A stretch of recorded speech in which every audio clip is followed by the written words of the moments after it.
frigidaire refrigerator. Sometimes the frigidaire water, filter water stuck, they won't come off.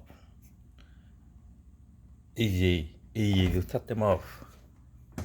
Not hard. You see the water filter right here.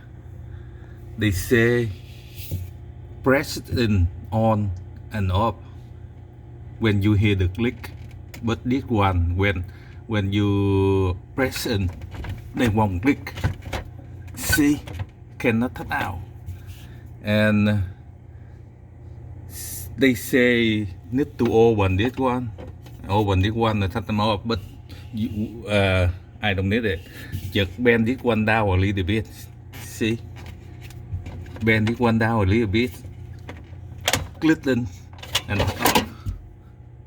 That's easy.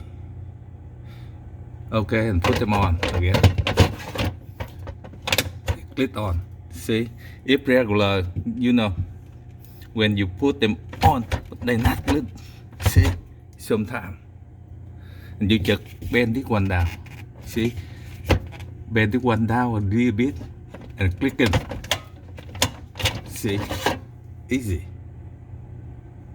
That's the heating. Don't need to open this one. We don't need to open this one.